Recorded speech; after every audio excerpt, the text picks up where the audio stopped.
Here are a couple of stories from me about this past weekend. I have this nephew whose wife's grandpa died. They had his funeral at the Legacy Funeral Home in Maplewood. We got there around 6 o'clock and had to park in the overflowing parking lot. There were 4 of us, my 3 nephews and me. Right about 9 o'clock, I decided to go home. I dug into my purse, grabbing my keys, but noticed that it wasn't there. So I checked my pockets and still, I didn't feel anything. I continued searching but still could not find it. Then I thought that perhaps I had left it in the car, because before walking to the funeral home, I grabbed something, so I must have threw it away onto a seat or something. Also, I don't lock my doors. How I know this is because the pair of keys that I have cannot unlock the door, so I tend to leave it unlocked. Anyways, a different nephew and I walked back to my car. As I was approaching my car, I noticed that it was still on. I could still hear the car engines running as if the keys were inside. I thought that perhaps it might be another car around the area, but as I got closer, the sound was definitely coming from my car. I wondered to myself if I was going crazy and left the car running by itself. Confused and joyous at the same time, I went to check on the doors. The doors were locked. All the doors were locked with the engine still running. I was confused even more because I remember leaving the doors unlocked. I called up one of my sister-in-laws who had the spare keys. We walked back to the funeral home and I asked one of the nephews that I came with if he remembered me leaving the car running, and he said that no, and that he didn't. Even he was baffled about the whole thing. About an hour later, my sister-in-law arrives. I don't know what made me do it, but I checked my keys. There are 4 keys attached to the key ring. 2 small ones, my usual key, and another one that I don't know what's for. I thought it was from my car a long time ago, but it never worked, so I never used it. So while I was taking the keys out of the ignition, I noticed that there wasn't my usual key that I used. It was the bigger one, the one that I never used, the one that I felt like there was no use for. After I got home from the funeral, I asked one of the other 4 nephews that I went with if he started the car when he came home with his mom. He said that he didn't. I asked if he remembered me leaving the car running, and again he said that he did not as well. Then I told him about the keys. I asked his brother to go and test it out. He came back and said that it didn't work. Just this morning, I had another nephew check it out. It did start the car, but it apparently takes a while. He said that the key wasn't working correctly to fit the keyhole. Again, I told him that I don't use that particular key because it doesn't work, it doesn't do anything. However, apparently to him, it does. Here's another little confusing thing that happened this past weekend. There were these 2 guys that did the shuttling from the funeral home to the parking lot. They picked up this family from the parking lot and drove to the funeral home. As they all got out, the driver started to drive off.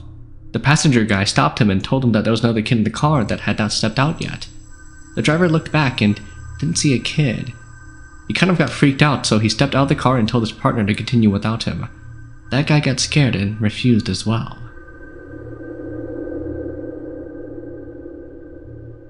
The other day, my sister, the baby, and I were in my little brother's room. I was talking to her as she was MySpacing when our little cousin Calvin came into the room looking for his older brother, Richie. He kept asking us where did we hide Richie, but we kind of ignored him. You know how annoying it is when a kid bugs you with his quest. But he kept on calling his brother's name and I got fed up and said, "What are you doing, Calvin?" He said, "Where's Richie? I saw him come in here and he was yelling my name." So I looked him straight in the eye and said, "You saw him come in here and he called your name?" Calvin answered, "Yeah." So I told him, "Look, Richie didn't come in here, and if he called your name, we would have heard since we were here the whole time." Still, Calvin didn't believe in me, so he went to look under the bed, calling out his brother's name. I guess his brother heard him from the living room and finally yelled for Calvin to stop calling him. That's when Calvin turned around, giving me this puzzled look and said, "Oh." So I told him, "See, I told you Richie didn't come in here." So Calvin ran out of the room trying to pretend the whole thing didn't happen. I'm not too sure what it was. When I was about 9 or 10 years old, I was living at some apartments in Fresno. I heard from the kids my age that the apartment complex was haunted, but that was after my experience with a ghost. Anyhow, it was in the middle of the night. It felt like midnight to me, and for some reason I just could not sleep. I was sleeping on my side, tossing and turning. I don't know why, but I turned to sleep on my back. I looked at the foot of my bed and I noticed a white and tall figure that looked much like a human. I couldn't see the face clearly because it was blurry and the room was dark. I wasn't scared or afraid, however, because I didn't know what it was. So many questions were going through my mind at that moment. Who could it be? Is it my dad standing at the foot of my bed staring at me? No, that can't be because my dad is sleeping on the other side of the bed with my mom. I turned my body back on my side and quickly covered my head with my blanket. By the time the sun rose and morning came, that thing or whatever it was gone. I told my mom about it and what I saw last night, but she brushed it off, saying that it was nothing. It might be the Greystone Apartments, huh? In Fresno? Or California, whatever it was. The Greystone Apartments. That place is haunted. A lot of Hmong people used to live there. Here are some stories from my brother-in-law. My brother-in-law was driving to work one day and he ran out of cigarettes.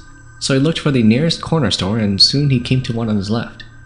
He pulled in but decided to go around the back of the store so he could park on the other side of it. When he reached the far end of the store and got out of his car, all he saw was an abandoned boarded-up corner store. Like, what the heck?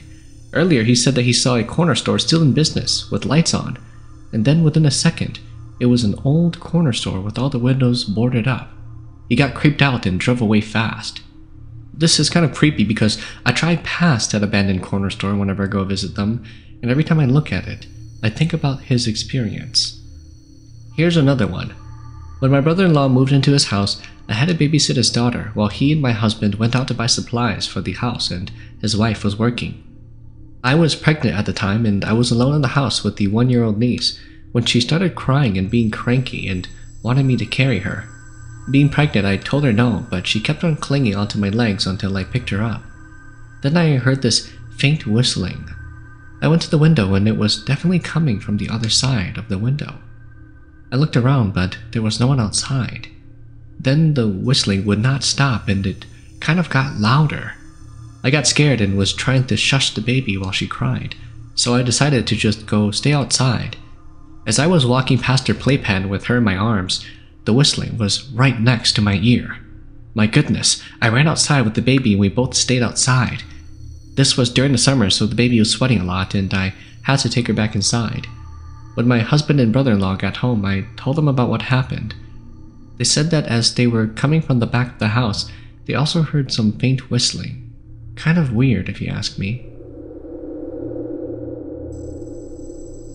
Lately, I've been feeling uncomfortable staying at my apartment, and I've lived here for almost a year now. My husband only moved in with me since October, and I've been on my own before him, so I don't quite understand why I feel this way. I think I might have bumped into a spirit or something, but a few weeks ago, I was watching a movie and just surfing the net when, all of a sudden, my heart started pounding really fast and the hair on my arms were rising with goosebumps. I kept on telling myself that it was nothing and that I'm just scaring myself, but I could feel something standing in the hallway, watching me. It was watching my every move.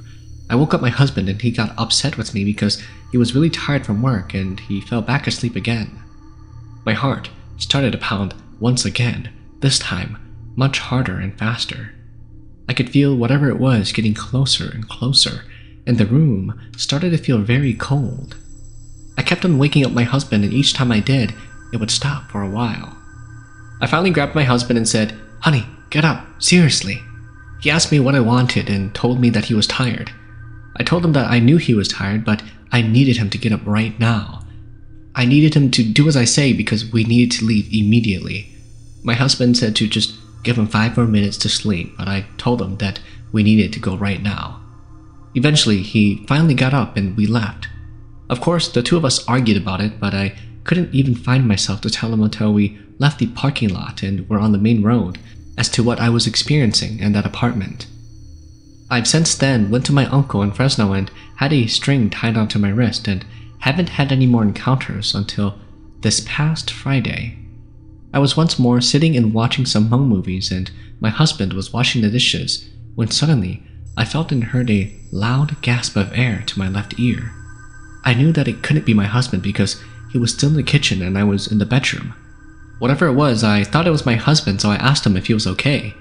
I only asked because the breathing sounded like it was mad, It was like the air intake that you do when you're stressed or mad. He then said that it was nothing, so I started to feel this same feeling again. So I ran to my husband and told him that we need to go out for a while. He didn't understand, so he kept on asking me why. It started to bug me, so I got upset at him and we argued for a bit, and then he finally left with me. Well, talk about a toxic relationship. On the way back, I started crying because he couldn't understand me. I felt as though he thought I was lying. I told him that I was scared and about what happened, but he reassured me and told me that it'll be okay. Ever since then, things have seemed to be okay, but I'll keep you posted if anything happens. Here are some events that happened to my family. It was midnight during my dad's funeral, when my two sisters, 10 years old and 9 years old, were playing and just talking outside of the funeral home. They were suddenly greeted by an old lady with a 6-year-old child that came and asked my sisters if this was my dad's funeral. My sisters replied to her saying yes, it was, and the old lady went inside the funeral home with the kid. After about an hour later, the sisters saw the same old little boy and asked him why he was alone outside and where that old lady was. The boy looked confused. He asked my sisters what they were talking about because he has never seen or had been with an old lady the whole time that he was here. He came with his dad. My two sisters got scared and didn't tell anybody about what happened, but just to me and my other brother. The funeral home is the Waterman Church Funeral in Fresno. Here's another one. This happened to me. It's not a ghost encounter, but still as scary as heck. It was at my uncle's house. My uncle had a very long hallway with no lights, and the bathroom was at the end of the hallway. During that time, my grandma was living with him. She was very old by now. My grandma, that I have never saw before, is blind and can't stand up straight, so she was always in a hunched back position and had really long hair. So I was at his house and really had to use the restroom, entering that long dark hallway. The bathroom light was off, and the only light inside was from the window at the bathroom wall. I peeked my head inside and saw my grandmother in traditional Hmong clothes, with her hunched back and her hair touching the ground. Her hand was stretched out in front of me, reaching for me. I got so scared that I just ran outside and went straight home without saying anything to my uncle. This was very creepy, but the sad thing about this story is that my grandma passed away a year after that event. My cousin's mother-in-law recently passed away this summer. The day she passed away, my cousin and her husband were at work, and her mother-in-law was babysitting their 7-month-old daughter. Her mother-in-law had been very ill for the last year or so, and they knew that it was her time and she was fading fast. My cousin came home from work and found her mother-in-law lying on the sofa with one arm pinning the baby onto the sofa so the baby wouldn't fall off. She tried to wake up her mother-in-law, but the mother-in-law was unconscious.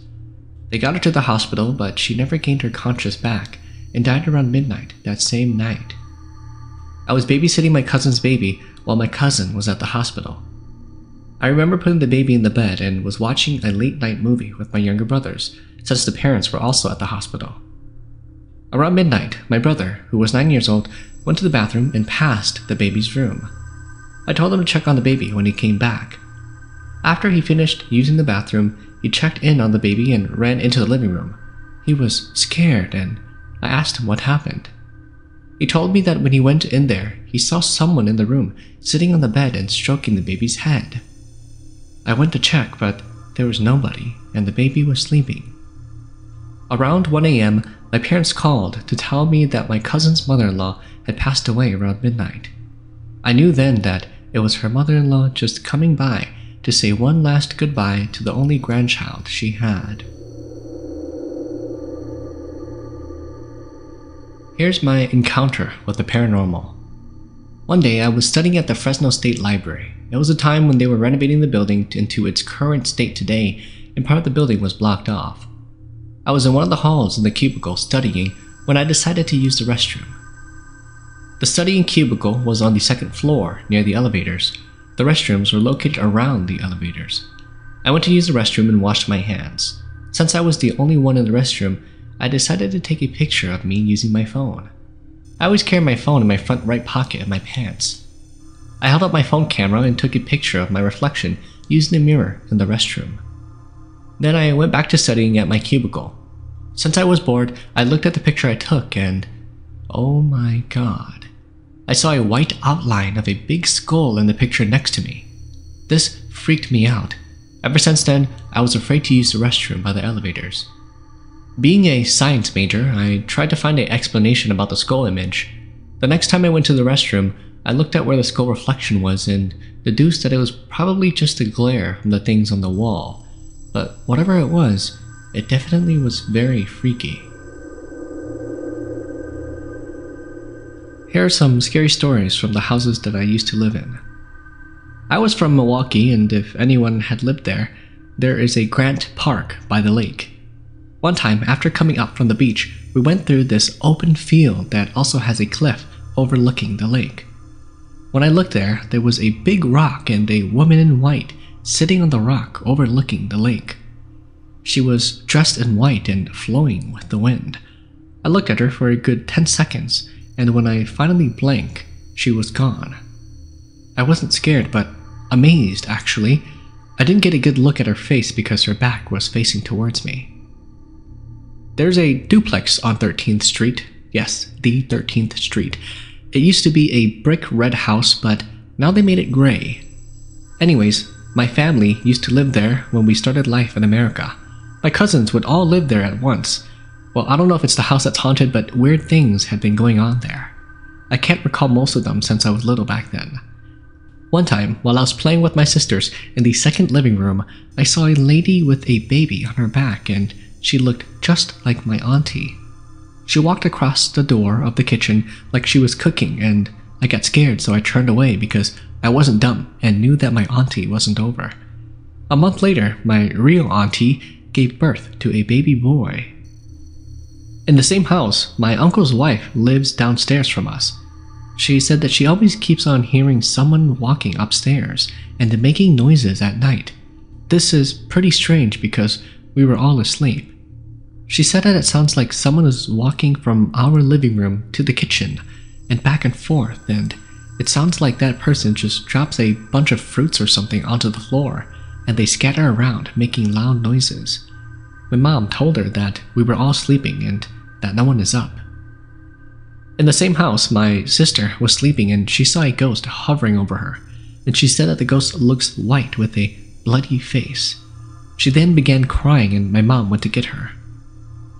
One night, we all went out and my dad took the key to lock the door. When we came back, he couldn't find it and the door was locked, the upstairs door to our place. We went outside and we looked up to find the lights on and the TV flashing through the window.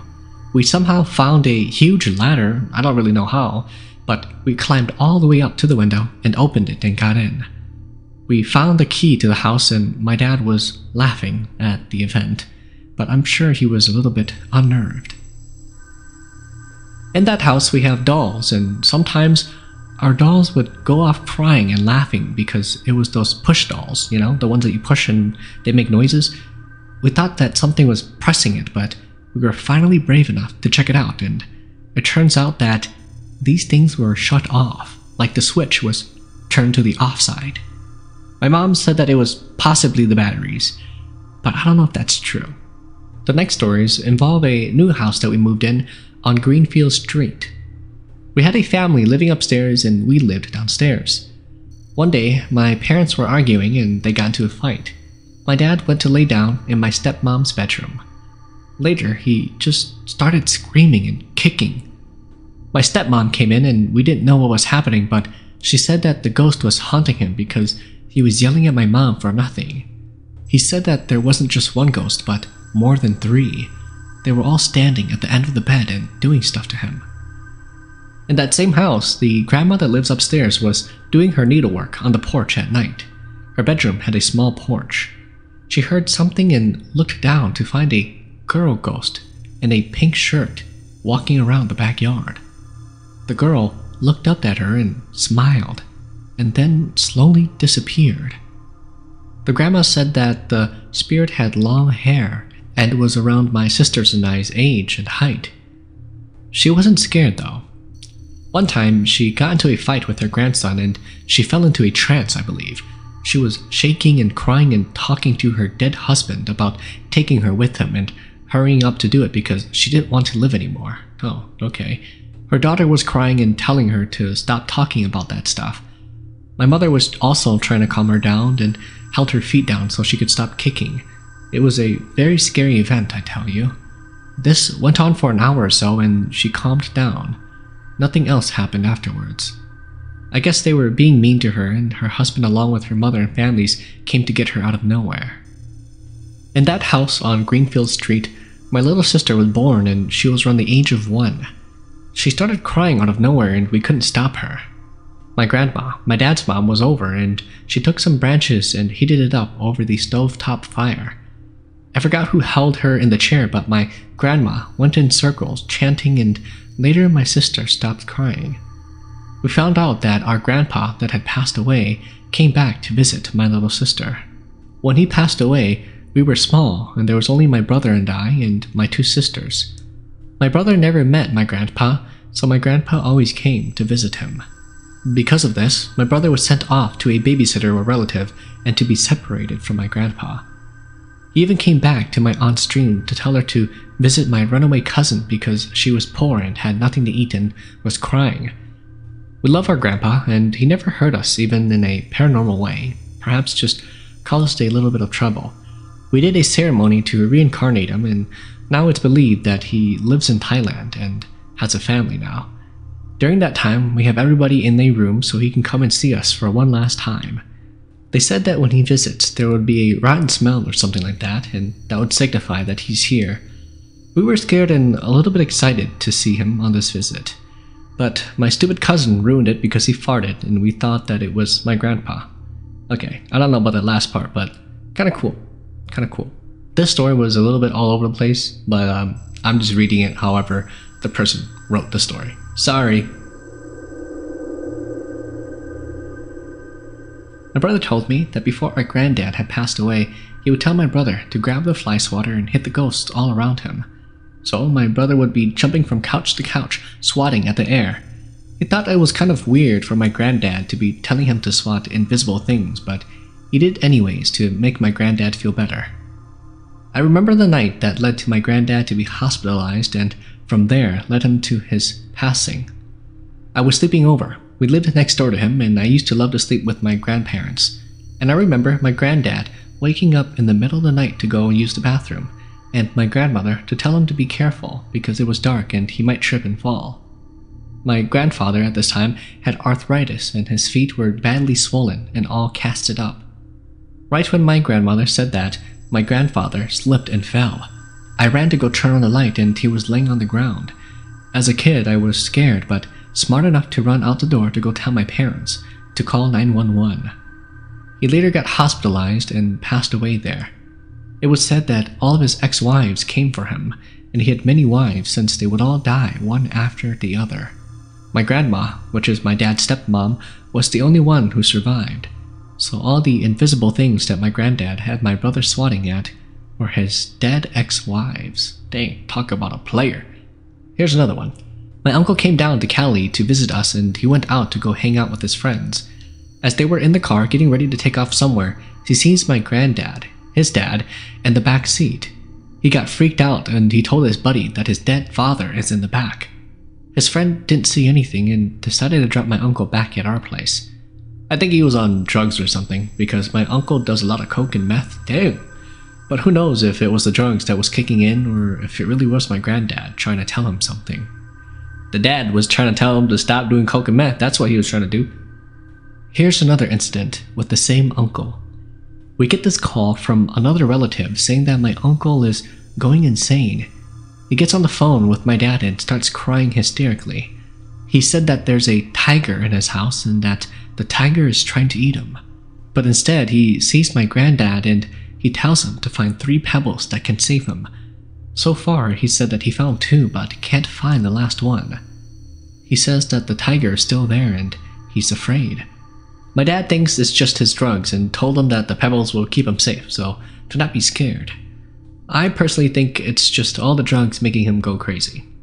Hey, comment down below if you think it's just the drugs, or do you think it's actually real, or maybe it's a combination of everything.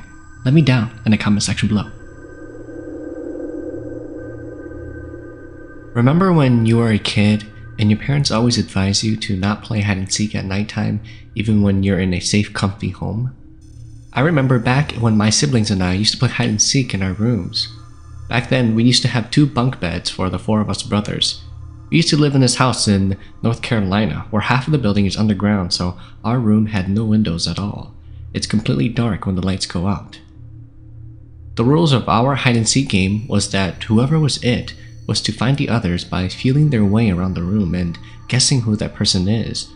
That person who got caught can't cheat by faking themselves to be someone else. Well, my little sister was it, and she was pretending to be a tiger looking for prey. She was roaring and moving about the room, trying not to laugh while being so silly. I was standing at one corner, staying away from her. I heard her crawl down and went underneath one of the lower bunk beds and started calling out one of our names. She called out everyone's name, and then we all started joking around about whoever it was faking it, but then, all of a sudden, my little sister started yelling for help. One of my little brothers was standing next to the light switch, so he turned on the switch right when he heard her screaming. Everybody else was pretty much very far from her reach, and we all looked at each other like, if we're all over on this side of the room, then why was she calling out our names? She was still under the bed and now crying hysterically. She then crawled out really fast when the light came on, and we ran outside to the kitchen where my mom was setting up the table for dinner. Of course, we don't know what happened.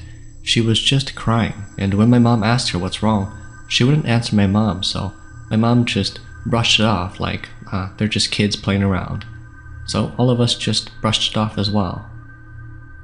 The next day, my little brother and I were playing a video game when my little sister came to me and told me that the night before, when we were playing hide and seek, something grabbed her when she was under the bed, and she thought it was me because I'm the oldest, but whatever it was had a very strong grip on her ankle. She said my name, but I didn't answer, so she started calling everybody else's name, but no one else answered. So she reached out to grab our arms to see if she could feel our watches or my other sister's bracelet. Only now when she did so, whatever she felt, its arms was hairy and had thick fur all over the forearm wherever she grabbed, and that's when she freaked out. After she told us that, there were no more hide and seek games in our room, even during the daytime. I guess you guys can say that we all grew up after that night, and we never played hide and seek ever since then. We did kind of let our parents know. At first they didn't seem interested in our story, but later they did a ceremony for our whole entire family. My brother and I were so scared that we slept together on the bunk bed for a few months before we started to forget about it.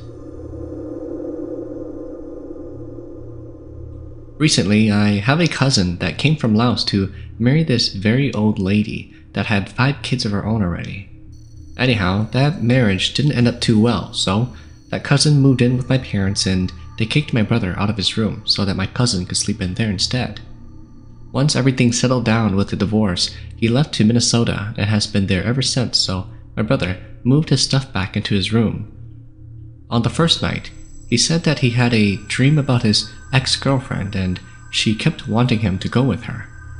He told her that he's done with her and doesn't want her anymore. The night after that, he felt something crawling into bed with him, and that night he had a scissor lock experience. My brother said that every night she would come and sit next to him. She would try to hold his hand and take him with her, or she would just sit there and watch him. Many weeks and nights passed, and he finally told my parents of what happened. Every night he did not want to sleep on his bed anymore and wanted to go back on the couch. My parents took him to my uncle's house and had my uncle check it out. When that was done, my uncle, not knowing the prior sleeping arrangements, said that my brother is in someone else's spot, that there was someone else who was caught up in the sight of the ghost and it has been haunting him, but the ghost found my brother in his spot, so now it's haunting my brother. My uncle said that my brother has 2 options. Option 1 was to take a large blow-up doll and dress it up as him with his clothes on it and then go and throw it away somewhere. Option 2 is to have my mom give my uncle 3 strands of my brother's hair, and that my uncle will put magic on it and then put some strings and tie it on his wrist. Knowing my brother, he didn't want anyone to catch on to this ghost, so he did as my uncle said and chose the second option, and ever since he hasn't seen anything. What was bad was that I just recently got back from visiting my parents this weekend, and that's where I slept, in that room on my brother's bed. Here's a similar story to the previous one. Every once in a couple of months, my brother will come back home for a visit, and every time he does, he comes back much slimmer and more pale. Then there's a bald spot on top of his head, and it seems to be getting bigger each time as well. Everybody thought that it was odd, but didn't take any serious notice to it until one of my uncles from California, who had just become a shaman 2 or 3 years before, came and visited us here in North Carolina. He saw my brother's bald spot on my brother's head and recognized it immediately. He said that a ghost girl had put a mark on my brother, so wherever he went, she will know where he's at. And for my brother to get rid of her, he'll have to get his girlfriend to come over and bring a red string to tie on my brother's wrist and chant that she and him are meant to be and that the ghost girl will have to leave him alone. Despite this, that didn't end up too well for my brother, so my uncle had to burn some joss papers and make a deal with the ghost girl to make sure that she leaves him alone. My uncle told my brother to not go near that big pond close to his dorm anymore. My brother didn't even tell my uncle any of these things, and he said that afterwards he did go to that pond once in a while and just sit near the shore and watch the lake and think about life. Needless to say, my parents just pulled him out from that college and transferred him to a different one. My brother said that sometimes when he's at the dorm, he'd feel like someone came and just sat at the foot of his bed and sit there all night until the sun rises. Then, whatever it was will get up and walk away. After a couple of months, my brother's bald spot grew back, but then he had a dream about that girl for the first and last time. He said that in his dream, the girl was so pretty and she looked a lot like a Hmong girl. She came and cried and told him that she's leaving and will never come back to bother him anymore, and that she's going to be missing him and all that puppy love stuff, whatever it was. Now he's doing pretty good. Guys, I'm telling you, don't have ghost girlfriends. I know some of you guys are desperate, living in your mom and dad's basement and playing video games all day, but don't have ghost girlfriends, okay? I remember reading this story online. I'm not too sure if it was on a thread or something, but it's about this ghost girl who had a sick mother that would use the baby monitor so that she could hear her mom call for her if her mom ever needed something. Well, she said that one time she heard her mom talking to somebody and could hear the other person whispering on the monitor. That story creeped me out. I bought a baby monitor recently, but hadn't been using it. I left it at my mom's house in case my grandmother might want to use it. My grandmother often goes to the backyard to tend to the chickens when my baby is asleep alone in the living room. But when we tried this, we had a lot of static, maybe because both monitors are kind of far and not close enough. The other day, I was at my mother-in-law's and my baby was sleeping in one of those rooms, so I got my husband's phone and called my phone. Then I left his phone by the pillow with the baby and went out, so I had my phone on speaker so that if the baby cries, I could hear it on the speaker. It was kind of hard, but it felt like I heard the phone moving, kind of like when you put your phone in your pocket and you could hear it shift back and forth.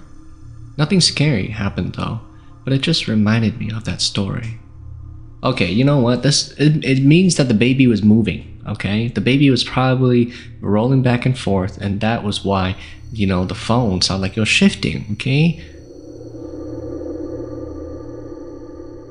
So yesterday, I was putting my 1-month-old daughter in her crib, and I noticed her stuffed doggy was turned towards the wall of her crib. The other day, I had put the stuffed animal in her crib because I heard that ghosts or whatever were supposedly afraid of dogs. So if you have a stuffed animal of it, it will likely not bother you. When I placed the dog in her crib, I positioned it to where it was overlooking my daughter. But when I got home from school, I was laying her down when I noticed that the stuffed animal was positioned facing towards the wall.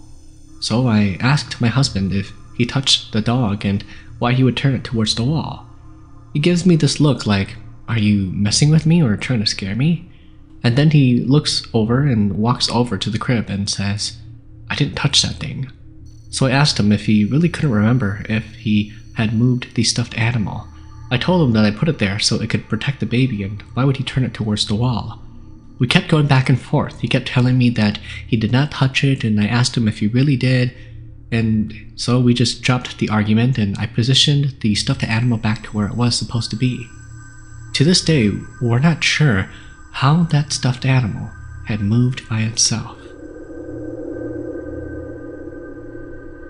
This happened to me not too long ago. One morning, around 8 a.m.-ish, it was cold and I didn't feel like getting up, so I continued to lay in my bed. Well, I wasn't completely dead asleep. I could still hear stuff going on around and something between my dream and reality, I guess. Anyhow, I felt something or someone step on the foot of my bed and began moving towards me. I had 2 blankets over me and I felt the top one move, like someone grabbed it. At this moment, my body felt numb and it felt like something was over me. But I remember someone told me that if you fight it off, then it will go away. But if you show it that you're scared, it will only continue to happen. So I was trying to kick it, and at the same time spitting at it and cursing at it to go away. After a short minute or so, I heard the door open and I could finally move again. I sat up and noticed that the top blanket was indeed halfway down on the floor.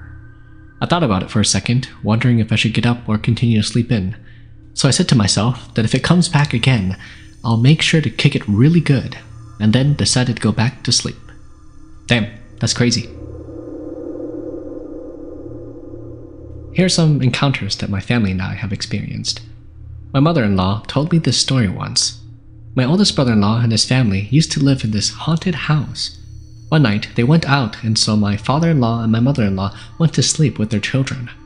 For some odd reason, there's this really cold area near the hallway. That night, my mother-in-law woke up hearing someone walk.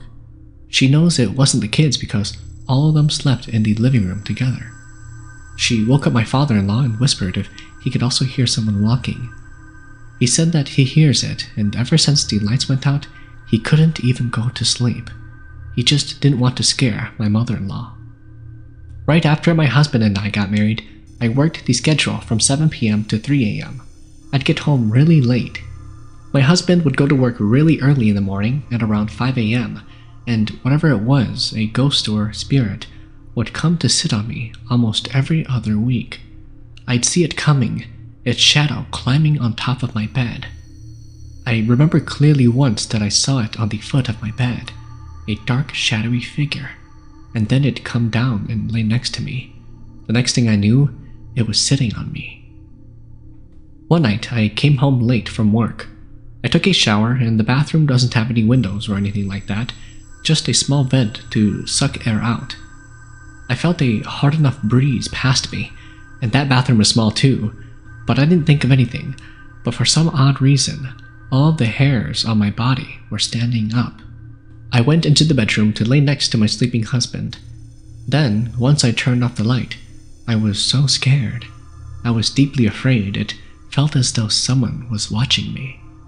I couldn't recall if I heard someone laughing at me or not, so I cried hysterically, really loud. I spooked my husband out so bad my mother-in-law woke up and got her little dried corn and started banging the doors in rooms to scare it away. Afterwards, we got in the car and drove around. I remember feeling a relief after we got out of the house. It was a weird night, I swear. It felt like somebody was watching me. Last year, my sister and I were attending one of my great-grandmother's funeral. I needed to go use the bathroom really bad, and my sister told me that she would wait in the hallway while I do my business. So I entered into the room, only to find that it was only myself in there. I was kind of scared, but I shrugged it off and tried to be as quick as I can, when out of nowhere, I heard this pip-plap sound. You know the sound of running bare feet on tile floors? And as I looked under the stalls and to the stall next to me, I see these 2 little feet climb onto the toilet and just start to dangle their feet in the air.